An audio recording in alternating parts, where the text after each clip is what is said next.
Welcome to Novelist Spotlight. This is Mike Console, your host. In addition to being the host of this podcast and interviewing novelists, I am a novelist myself. I have 3 published novels. My latest is titled Lolita Firestone, a supernatural novel, and it is set in Sedona, Arizona and Cairo, Egypt. My previous novel is titled Family Recipes, a novel about Italian culture, Catholic guilt, and the culinary crime of the century. And my first novel is named Hardwood, a novel about college basketball and other games young men play, and that story deals with issues ranging from depression and racism to sex, religion, and university politics. All 3 novels are listed in the episode notes. I hope you will buy them, I hope you will read them, and I hope you will thoroughly enjoy them. Now, on with our program. Welcome to the program. In the spotlight is Taylor Adams. This guy's a man of mystery, and I'll tell you why. His bio on his website is shorter than the Gettysburg Address. And if you know anything about the Gettysburg Address, it's actually very, very short. As famous as it is, maybe Taylor was shooting for something like that, but I'm going to give you the complete totality of what I know about this man other than his book titles. He graduated from Eastern Washington University with the Excellence in Screenwriting Award and the Edmund G. Yarwood Award. Makes me wonder why he's writing novels if he was doing screenwriting, but not that they can't cross over, that's for sure. He is the author of several acclaimed thrillers, including Hairpin Bridge and No Exit. No Exit has been published in 32 different languages and was recently adapted by 20th Century Studios as a Hulu original film. I subscribe to Hulu. I haven't seen this one yet, but I'm going to be looking for it. And Mr. Adams lives in Washington State. That's it. That's all you know about him. That's all I know about him. But we have lots of questions to ask Taylor Adams. I will tell you one other piece of information, though, that I found out tangentially, and that is that he's out with a new novel. It's called The Last Word. And this thing has a great concept that we're going to be talking about. It's really interesting concept and one that will remind you possibly of another book, but it's not imitative. He actually actually kind of flips the script on this one. Taylor Adams, man of mystery, welcome to the program. Hi, thank you so much for having me on. Let me ask you, you have a very short bio on there, and I appreciate a person who has a short form bio, but then also has the option of a long form bio. Why did you keep your bio so short? You know, that is a good question. I never really thought about it. I just couldn't really think of much else to add. Well, you know, with the career you've got going, I think there's going to be plenty more to add. I know what that's like, though. You put a bio out there, and what reason do you have to revisit it? I mean, normally it's just you let it ride. If you go back and look at it a few years later, it's like, wow, I'm not really up to date on this thing. But we're going to get our listeners up to date because you've got some really good things going on right now. I mentioned that Hulu's making a movie out of one of your novels. Your new one, though, The Last Word, as I was telling our listeners, really interesting concept. Without doing a giveaway on this one, no need for a spoiler alert, because I know you're very circumspect about how you talk about the book, but give us the gist of The Last Word.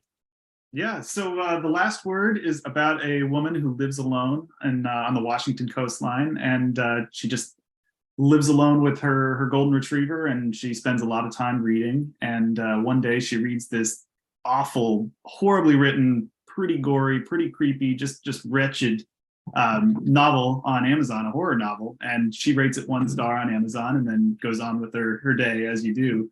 And the author actually contacts her, and they have kind of this uncomfortable argument online, and he asks her to take her review down, and of course she refuses. And then weird things start to happen around her house, and she starts to think that she's being stalked, that this author has found her somehow. And I had so much fun with this book. I had way too much fun with it. And I think I'm guessing the book you were referencing is probably Misery by Stephen King. Exactly. That is one of my all-time favorite Stephen King books, and that was definitely an inspiration. It's hard not to be inspired by that one.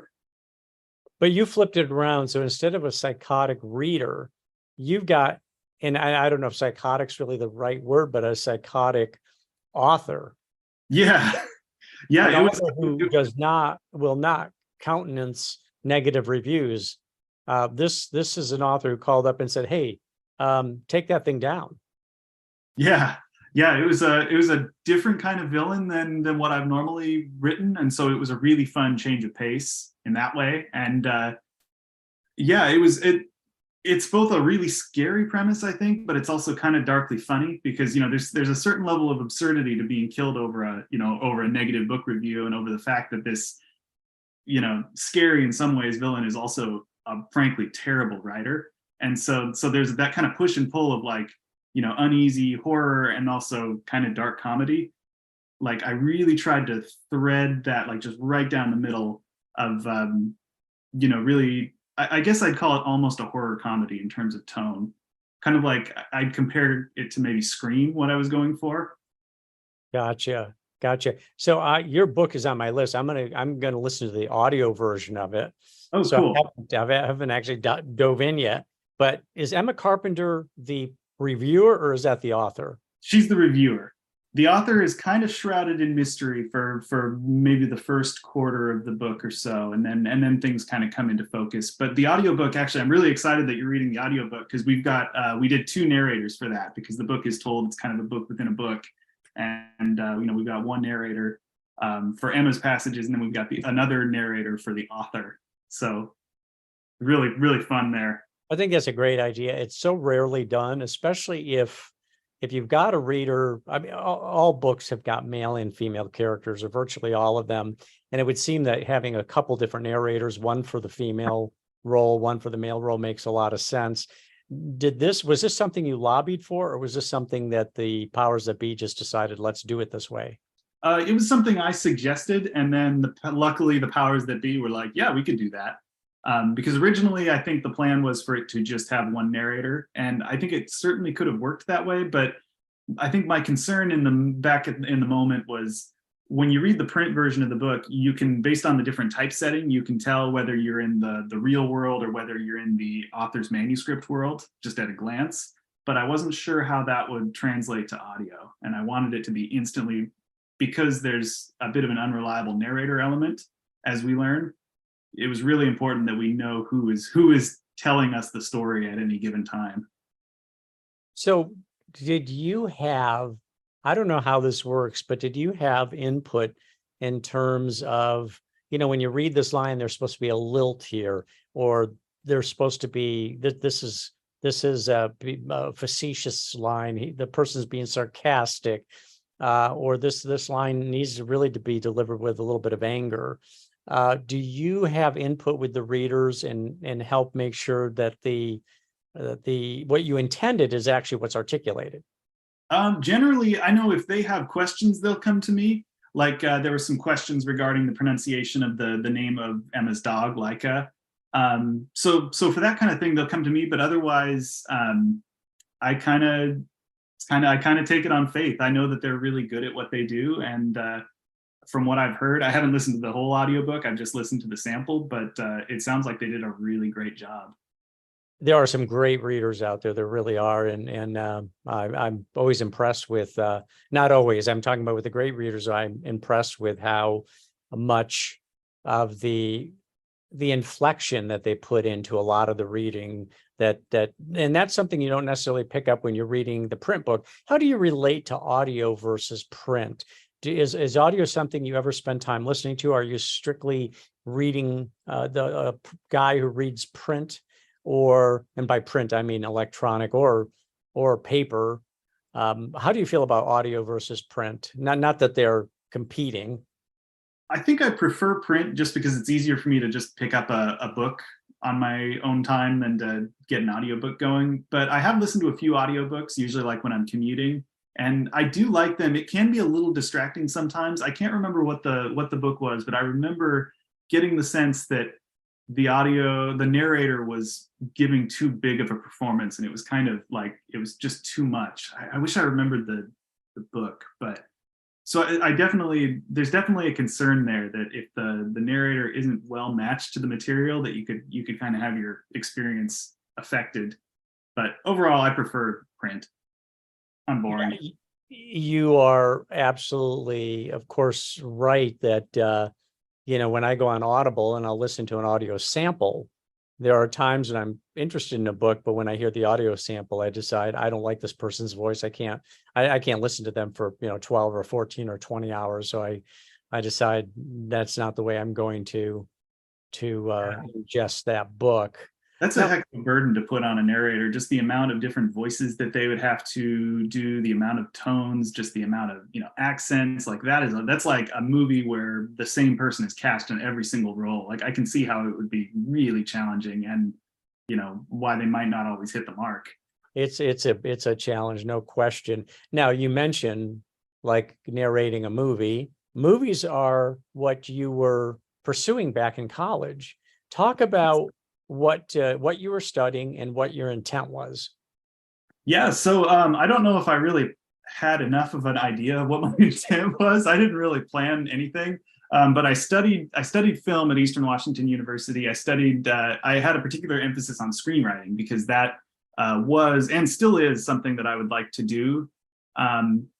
But let's see, I got out of college. I did some student short films. I was a PA on a movie that came out in 2010 called Knights of Badassdom with Steve Zahn and Peter Dinklage. And then I remember, I think it was about 2010, because that was right when I got out of college. I did kind of a career shift, and I decided I really like movie industry just didn't feel right for me, and I didn't want to move to LA. I felt like I couldn't keep up with it, and so I decided, okay, I'm going to try and use this degree and get like a 9-to-5 job that'll be fun, and then I'm going to focus my spare time on trying to write a novel. And so that started in 2010. I started working at a local TV station, and I was a master control operator. And I think 2014 was when my first novel was published through a small publisher. And then I just kept cranking out books since then. Well, as I said, 20th Century Studios took your book No Exit and said this will make a good movie. They turned it into a Hulu original film. Did they ask you to participate in the writing of the script or ask you to review the script at all? They did have me review the script. I got kind of updates. I got photographs from the set. I wasn't like involved in an official capacity, but they were really nice, and they really kind of kept me informed at every step of the way. I would definitely like to, I'm hoping that I can, as I continue to write more books, that something like this happens again. And if it does happen again, I'd like to be more involved next time. But for this first time, I mean, honestly, when 20th Century Fox takes an interest in your book, it's like, it's not really the time to play hardball with negotiations of, I want to write the script. It's just kind of okay, do it. This is amazing. Yeah, please do it.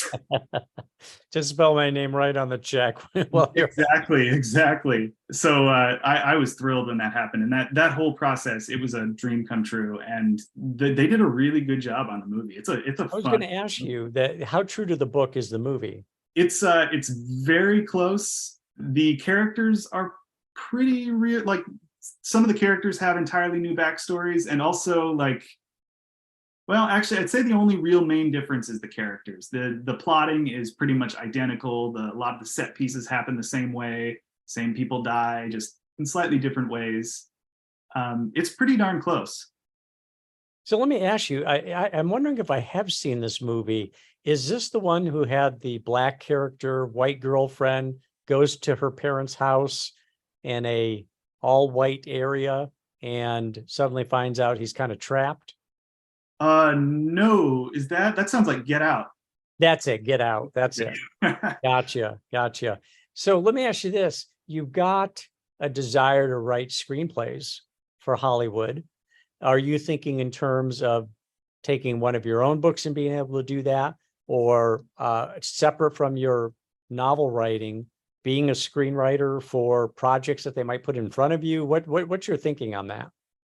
Honestly, I would be happy with either of those, because writing novels is working really well for me right now. It's like I'm afraid to take my foot off the gas on that, but I would I would love to adapt my own work. I would love to, try writing like a spec screenplay. I've got a screenwriting manager, so we're kind of plotting out what those steps might look like.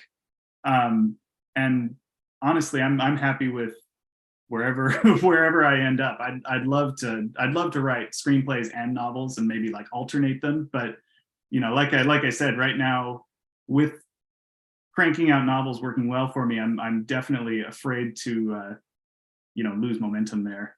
So that's kind of why I've been putting all my time towards novels. Yeah, well, it makes sense when while you're hot, you want to ride that wagon. Now, let me understand the. You say novels are working really well for you right now, so you want to keep the hammer down there.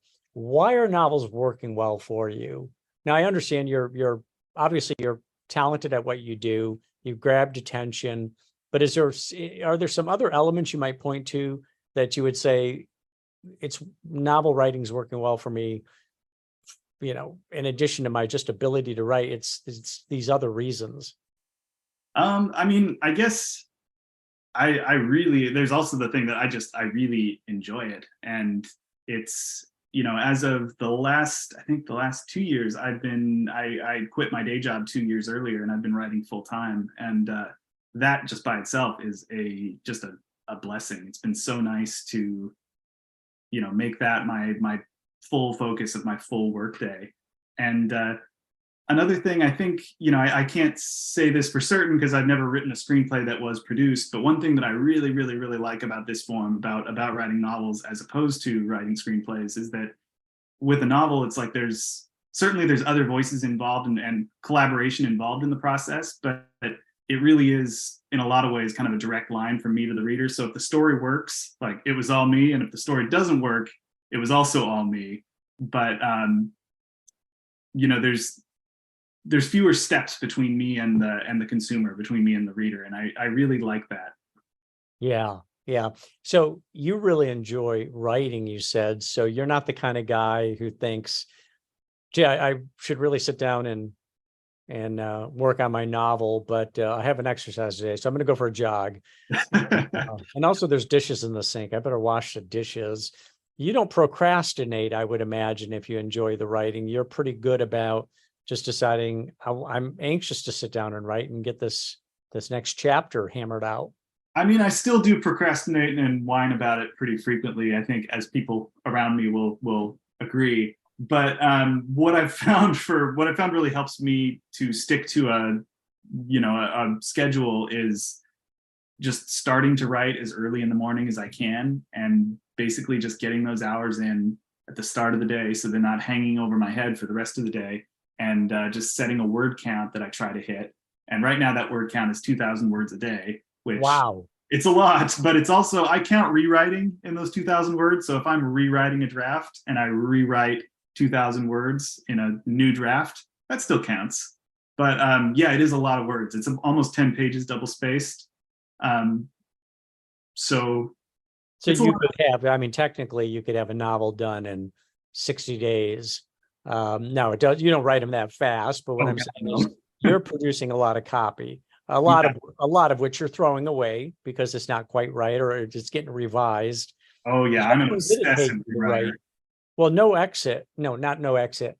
The Last Word, which sounds like your favorite novel because you really enjoyed it. How long did it take you to write it? Oh man, I'd say about 2 years. There was the first year I wrote 4 or 5 drafts of it. While I was still writing it, I kind of pitched it to my editor. Here's what I'm working on next, and then they bought it, but and gave me a due date and set up the advance and everything, and that was really nice. But we also had kind of some story meetings, and we decided that pretty much the whole ending, the whole final third, which also affects the first 2/3, had to be kind of rethought, because there was something about the premise that really, like, I wasn't delivering on, and my editor was like, maybe you should do it this way. And it was absolutely the right choice. I'm so proud of the book we ended up making.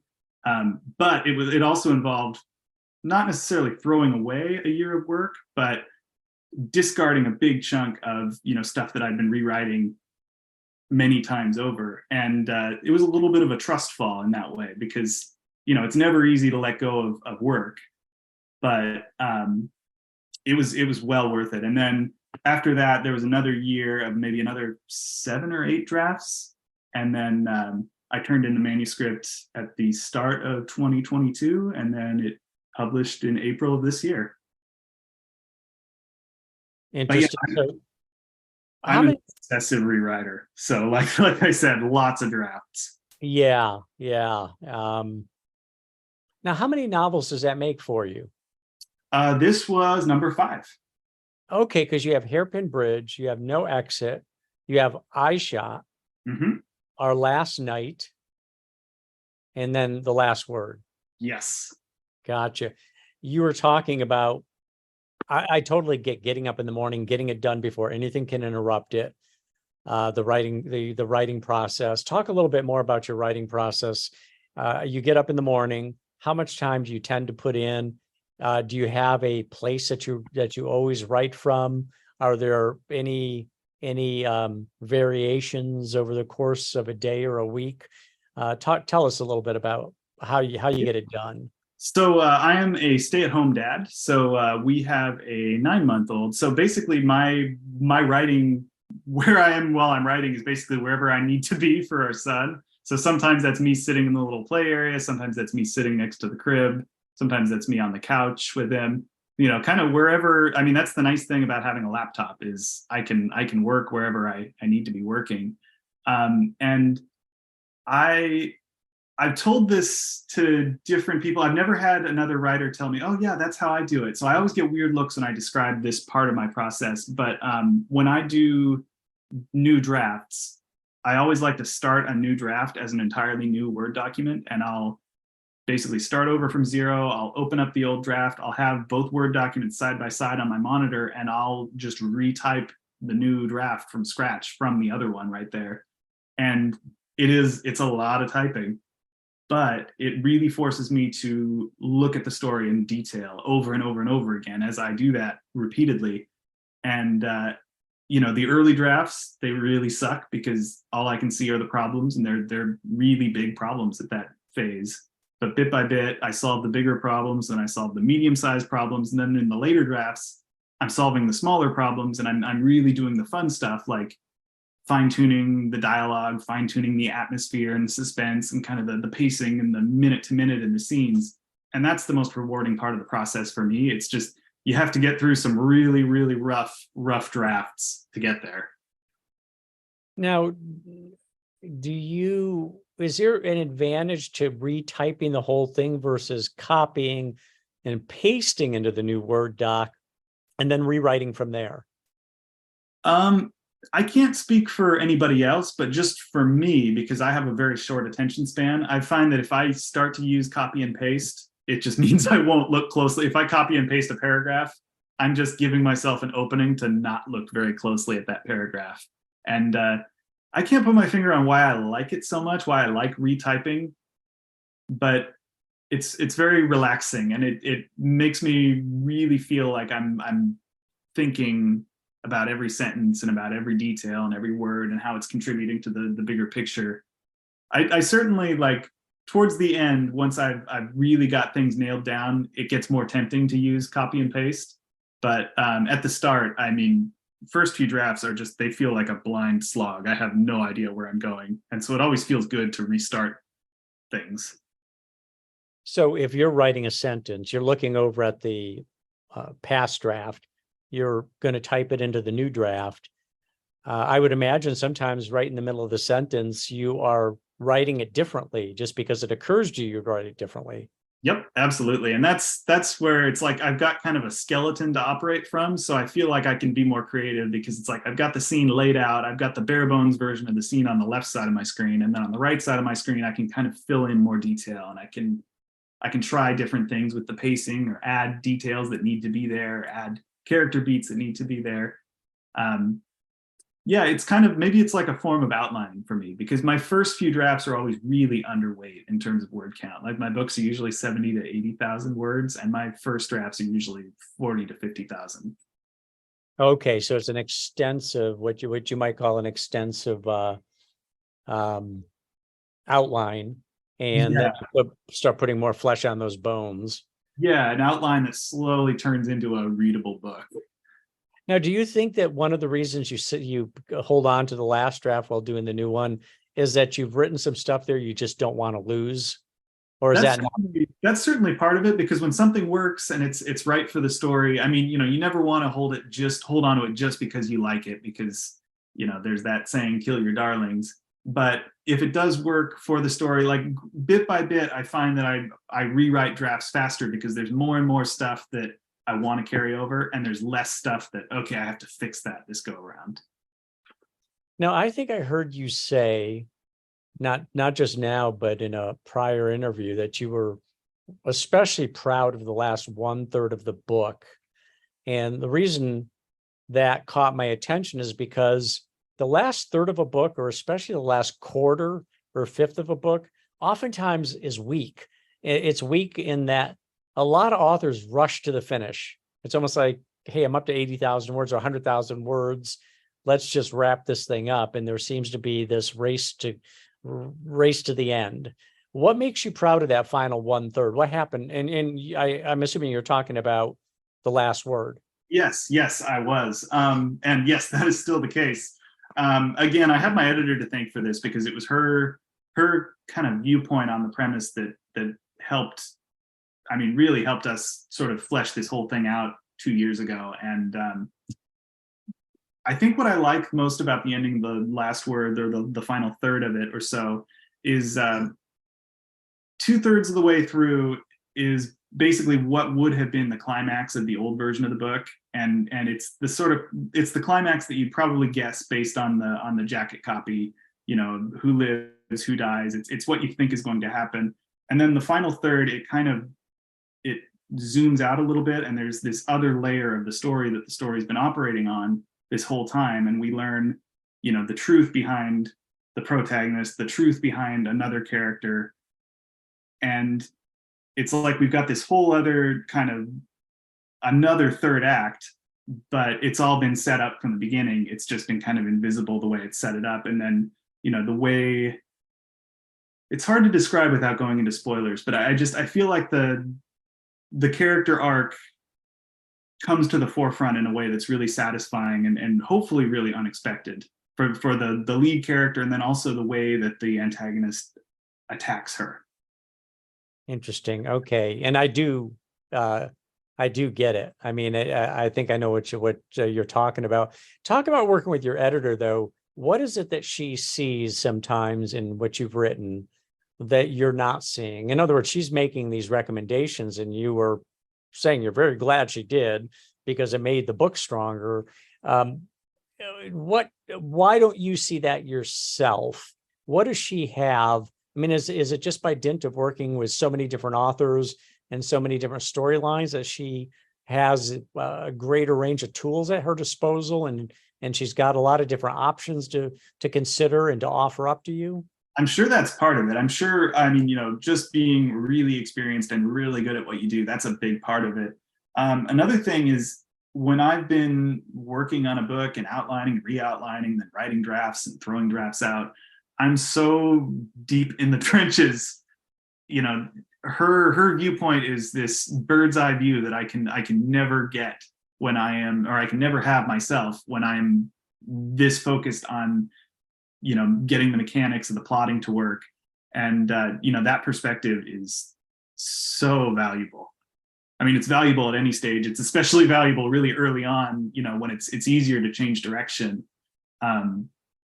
But yeah, I think just the ability to have a good upper level, like a high level view of the story, and then to kind of give me guidance on, okay, this works. I don't think this works. Focus on this.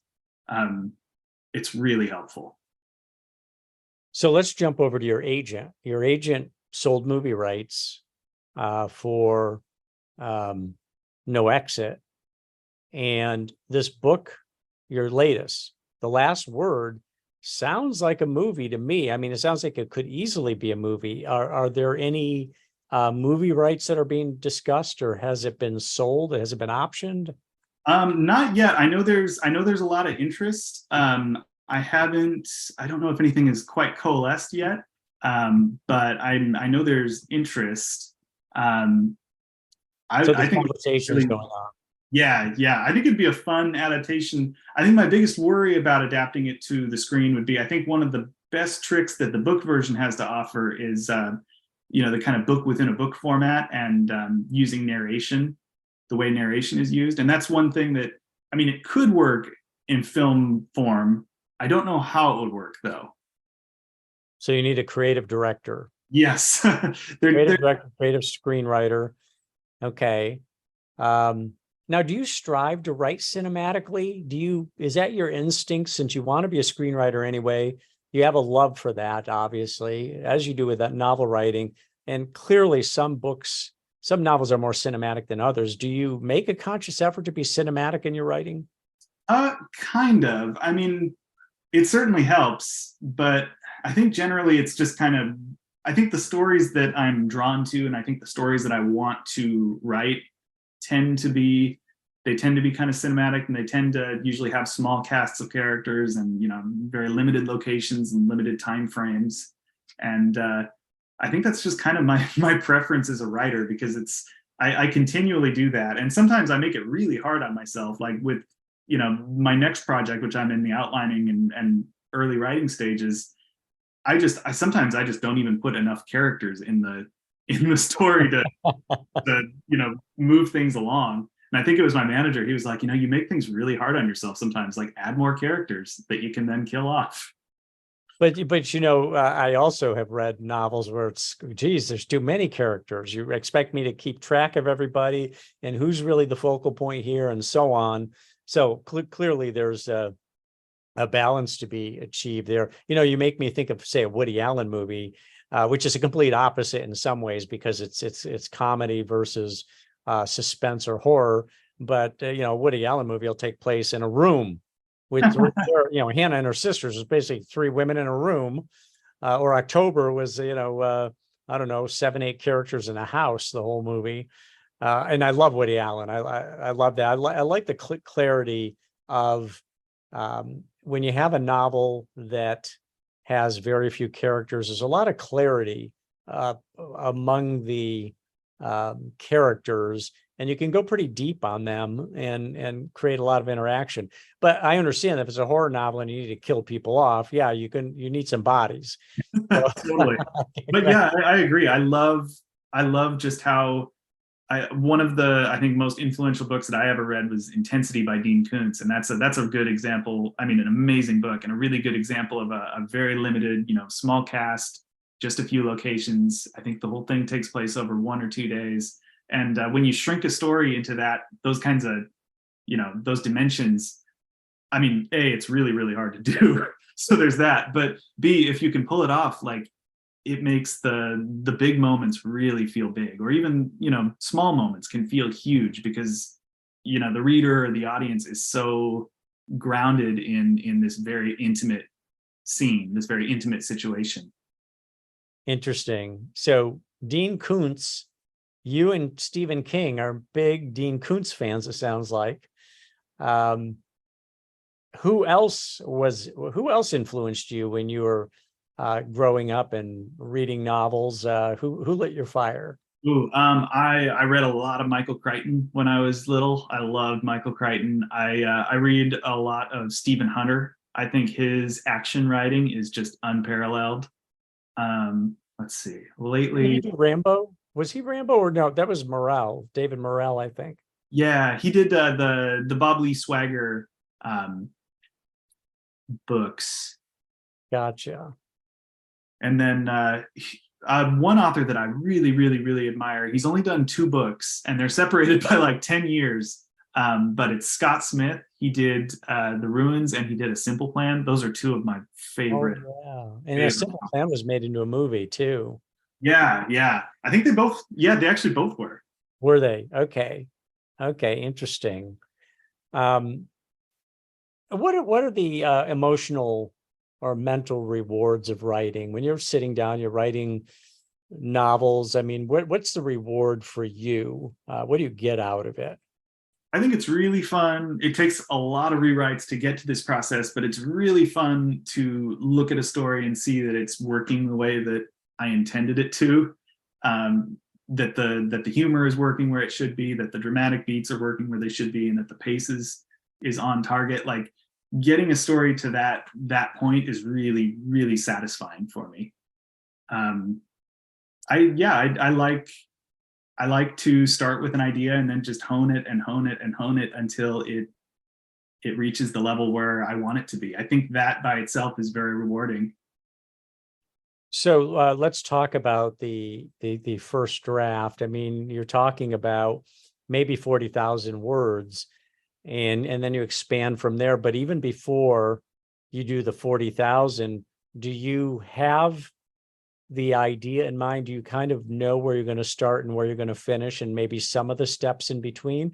Or do you let that kind of express itself organically as you're writing those 40,000 words? I outline a lot. I'll usually outline in between writing drafts too. Yeah, I always like to have an outline. I always like to feel like I have a map, even if as I'm writing the draft, I'll usually be adding stuff that wasn't in the outline, because that's kind of how I seem to flesh things out as I go. But that sense of having a map, of having at least a vague idea of, where the story's going, where the act breaks are, how things are going to shake out. It's really important to me. How do you, I don't know if this is the right way to word it, but how do you test your characters? What your characters, you're creating characters, and you have to decide whether they are worthy of whether they are actually fully realized characters that accomplish what you're looking for them to accomplish. At what stage, I mean, do you create characters before you even do the outline with the intent of making sure that they pass the stress test?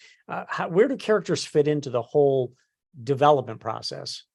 I'll usually have a pretty good idea of who they are and the ways that count early on in the process, and then the finer details and kind of the nuance and the ways they play off of each other, that all comes later. And I think every character in one way or another you have to kind of draw a line from them to the protagonist, and basically figure out, like, okay, how does this character connect to the protagonist's journey? Like, are they here to challenge them? Are they here as like a foil? Are they here as a mentor? Like, and I think that helps me keep things relatively clutter-free, because really the protagonist's journey is that's the spine of the story, and it's easy to see when a character doesn't need to be there, just based on how readily you can connect them to the protagonist or the spine of the book.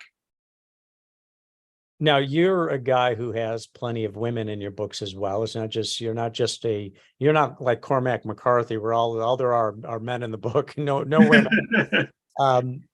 Do you, and Cormac McCarthy, I heard him interviewed by Oprah Winfrey years ago, and she said, "Why don't you have more women in your books?" And he said, "I don't understand women. I don't understand." He said, "I understand men, but I don't understand women." Do you find writing female characters any more difficult than a male character? And do you feel that you understand women? I mean, I don't think I do, honestly. I think there are very few things I understand, honestly. But I think they are more challenging in some ways. I think it's possible to sort of overthink that also, because I really try to, I try to make the story work regardless of the gender of whoever the main character is. And I try to make the main character's journey be something that's really relatable to, it doesn't matter what you identify as, that it's going to be a compelling journey either way.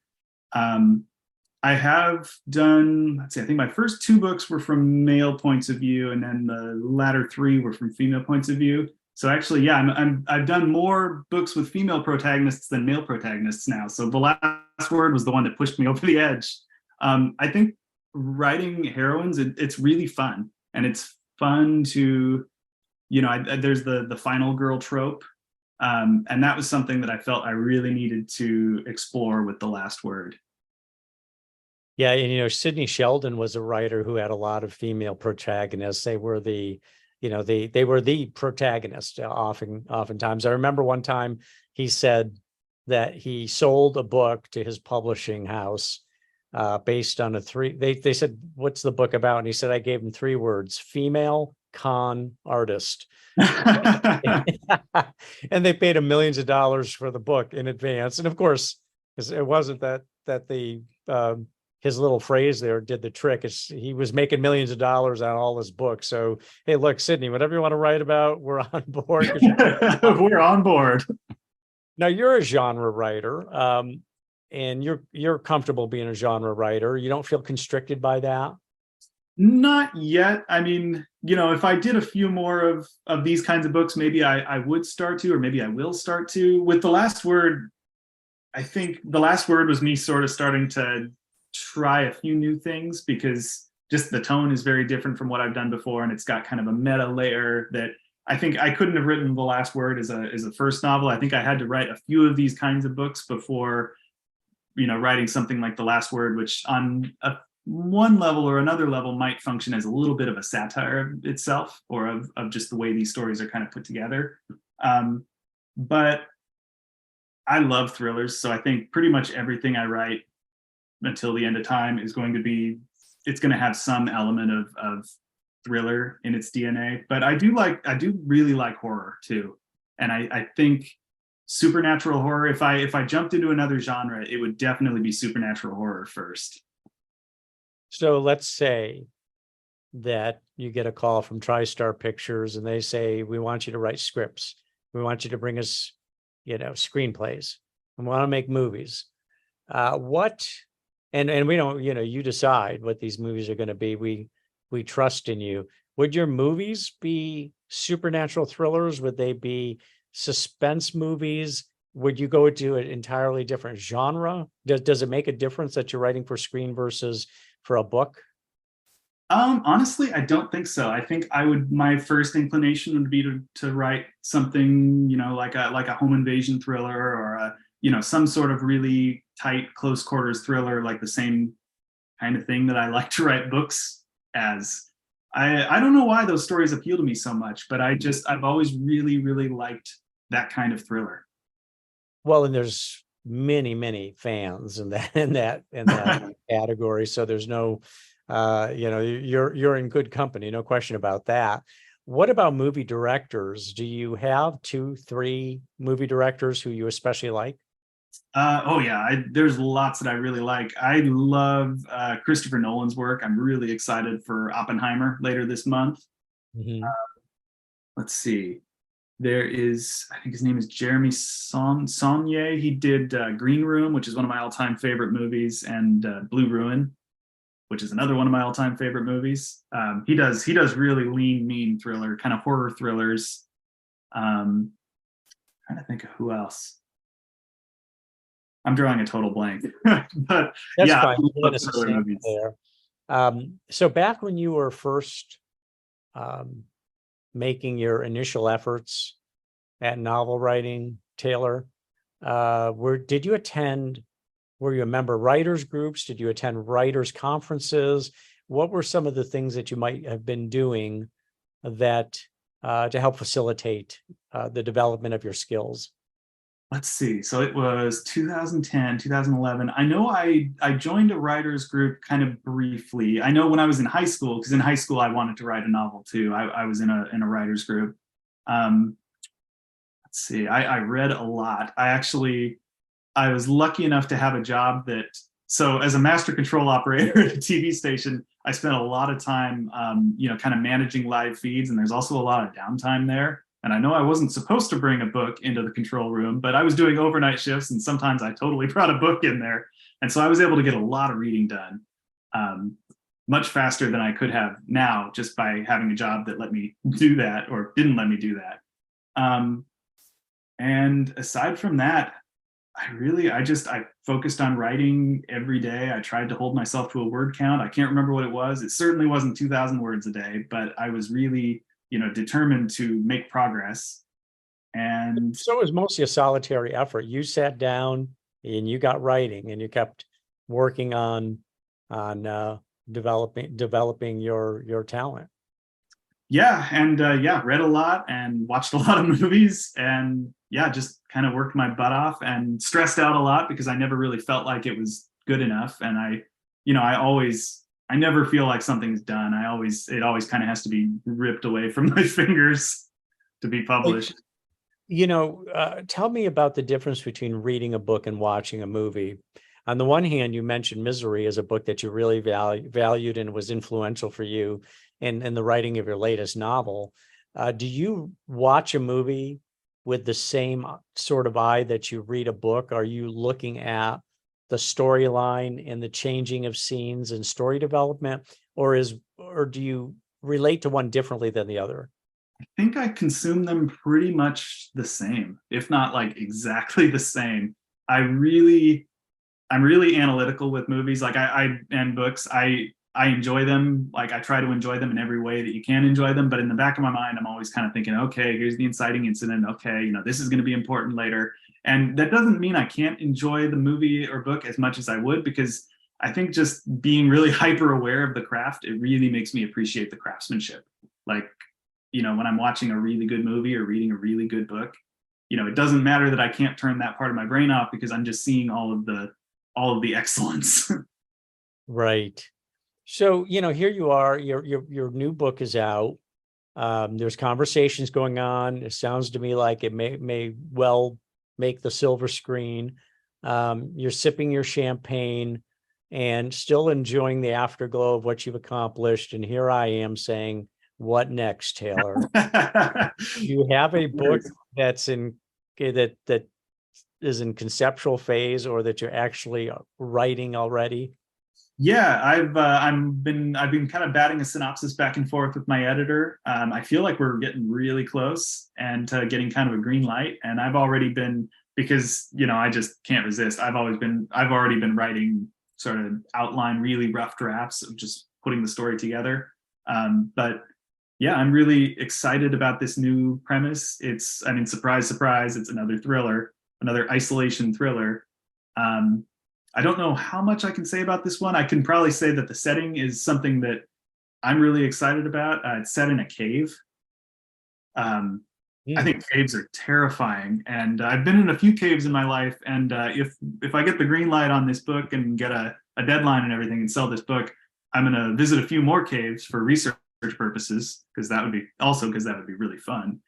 And yeah, I think the claustrophobia of all the different things that can go wrong in a cave is just terrifying, and I'd love to kind of apply that to the kind of thriller that I really like to write.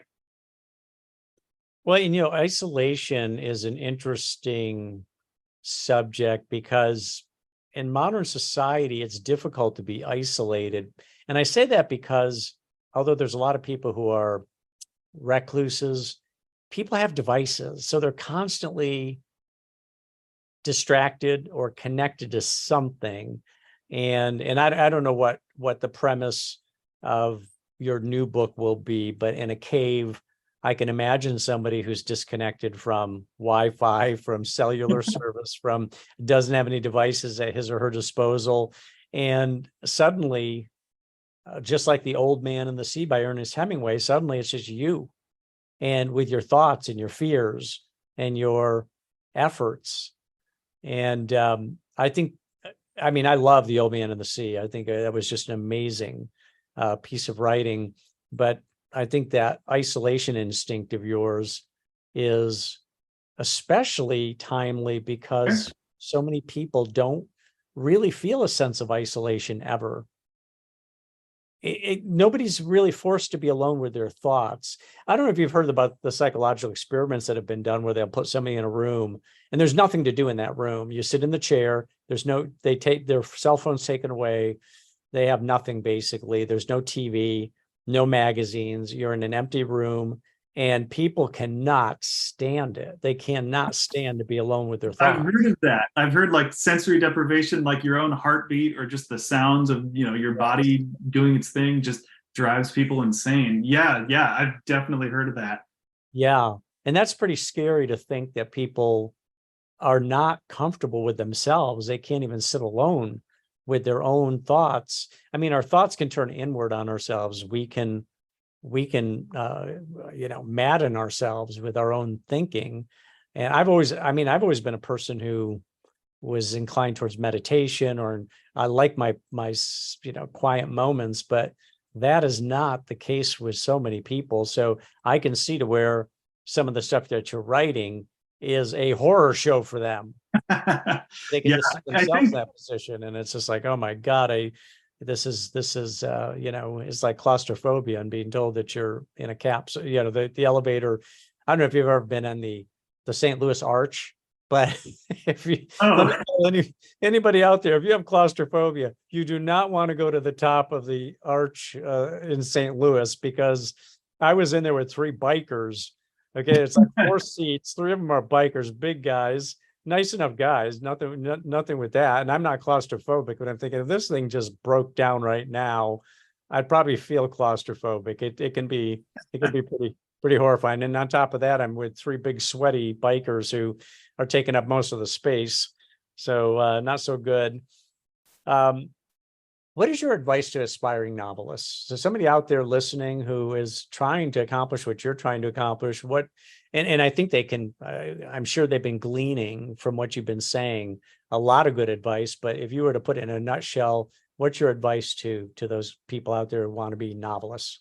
I think the biggest thing I would have told myself years ago is just find a schedule, a writing schedule that works for you, for whatever the needs are of your day, wherever you can fit that writing time in. Try to give yourself, I'd say, like 2 hours if you can a day, and set a word count for yourself that's realistic, that's going to work, and just hold yourself to it. It's really really hard. It's really hard just with all the other things that life can throw at you. I guess I'd maybe compare it to working out, which, I mean, I wouldn't know because I don't work out, but I do write every day. And that's kind of like, I mean, it's the same kind of discipline that I don't have when I should be working out.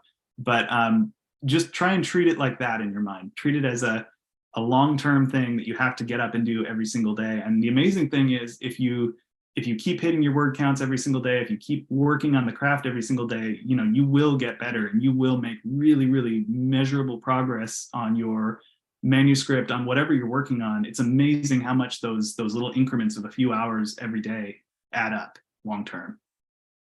Yeah. Yeah. So it's doing the work. I mean, that's your advice. Do the work, sit down every day, be assiduous about it, be consistent.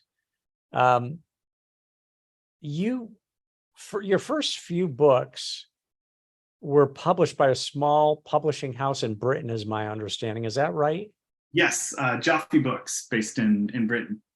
So talk about that. Did you basically exhaust U.S. publishing houses and decided to go overseas, or did you just decide, hey, well, why not go to another English speaking country, even as I'm working the U.S.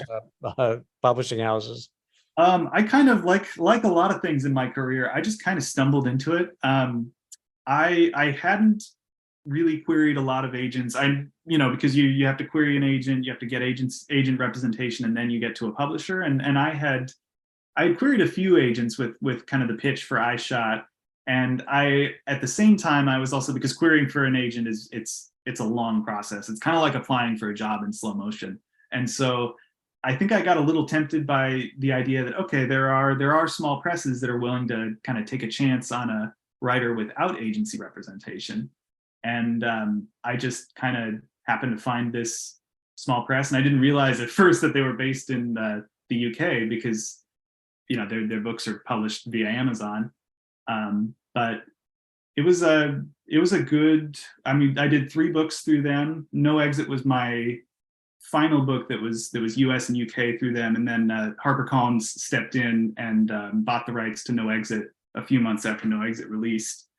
And then that was, from then on, I ended up just strictly with HarperCollins, which it makes a little more sense. I mean, it's a bigger publisher, so there's certainly pros and cons to having a smaller publisher versus one of the big 5. But I'm really happy with HarperCollins, and I'm really happy I made that move. And it just makes more sense as an American writer to have an American publisher. Sure. Yeah. Yeah. No, I get that. Now, you are now a full-time writer. You're at home, you've got a son, you're at home, you get to write full-time. Have you seen a difference in the quality of your writing as a full-time writer versus a guy who gets up in the morning, puts in some time, and then goes off to work? I don't know if there's a difference in quality. Like I hope each book I write is continually, I hope I'm continually improving and, kind of sanding down my weaknesses and developing my strengths and all of that.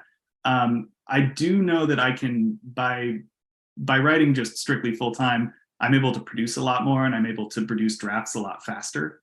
So I don't know if I'm necessarily better. I hope I am, but I don't know. But I do know I can write more and I can produce books faster. Yeah, no, that's understandable. Well, your excitement, Taylor, is palpable.